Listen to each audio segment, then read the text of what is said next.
besoin de noms et de visages. Je regrette de ne pas pouvoir être avec vous aujourd'hui pour un moment de réflexion sur un passé qui ne passe pas, et je vous remercie de m'avoir invité. Le travail de la mémoire est dur, mais nous ne devons pas perdre les mémoires des guerres et des autres horreurs du XXe siècle. Il faut les évoquer pour y penser, pour faire notre mieux pour les éviter à l'avenir.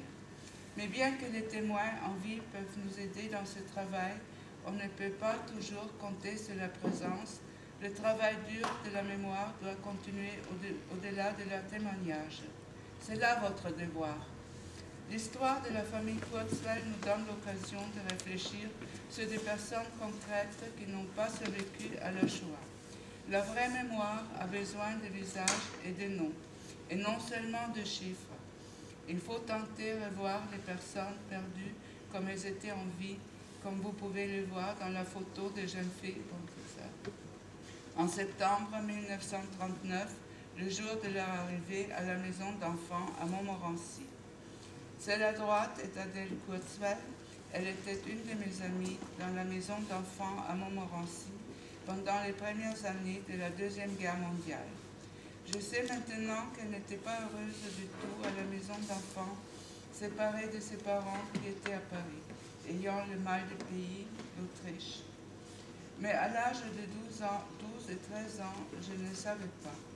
Je l'ai seulement appris en 1997 par ses lettres à ses parents que j'ai lues et traduites de l'allemand au musée de la Résistance et de la déportation à Montauban avec l'assistance de M. Jacques Latu et M. Pascal Caïla. Après la guerre, aux États-Unis, on m'a dit qu'Adèle n'a pas survécu, sans me raconter les détails. Je pense que je n'ai pas posé des questions, je les savais, mais je ne le savais pas vraiment. J'ai découvert son histoire tragique seulement quand j'ai commencé mes recherches sur l'histoire de ma famille et de mes amis 40 ans plus tard. Mes recherches étaient parfois insupportables, mais je sais qu'elles étaient aussi indispensables, non seulement pour moi, mais pour l'histoire concrète des crimes de la Shoah. La mémoire a besoin de noms et de visages. Au printemps 1996, dans les archives du Centre de documentation juive contemporaine à Paris, devant moi un livre de Serge Klarsfeld sur les enfants tués dans la Shoah. Page après page de vieux photos, je vois soudainement une photo que je reconnais bien, mon amie Adèle. Elle me regarde la page comme un cadavre de cercueil. C'est un choc terrible. Tremblante, je donne le gros livre à un jeune archiviste pour me faire une photocopie. Je lui dis, j'ai trouvé une copie. À côté de la photo, il y a une page de la dépêche du dimanche du 14 novembre 1993, intitulée « Le journal d'Adèle K ». Avec l'information dans cet article, je décide immédiatement de contacter l'ancienne école d'Adèle à Montauban. Peu de temps après, je visite Montauban. Madame Monique Lagarde s'en souviendra, car c'est elle qui m'a fait un accueil chaleureux.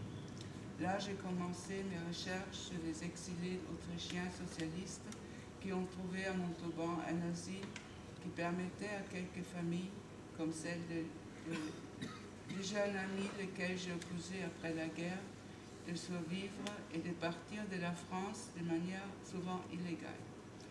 D'autres familles, comme Kurzweil, n'ont pas réussi à s'enfuir d'un pays soudainement devenu un piège.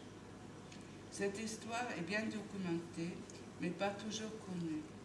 C'est un exemple des méthodes criminelles de régimes qui s'engageaient dans le génocide, comme les nazis, et de ceux qui collaboraient avec eux, comme le gouvernement de Vichy.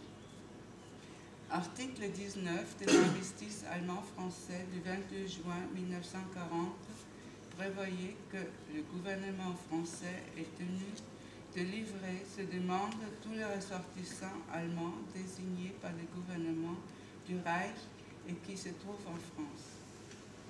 En conséquence, Vichy ne donnait aucun visa de sortie aux ressortissants allemands et autrichiens bien qu'ils aient eu des visas d'entrée et des visas de transit pour d'autres pays. La seule possibilité était la sortie illégale ou la clandestinité. Voilà. Ça, c'est le message de Hannah Papa.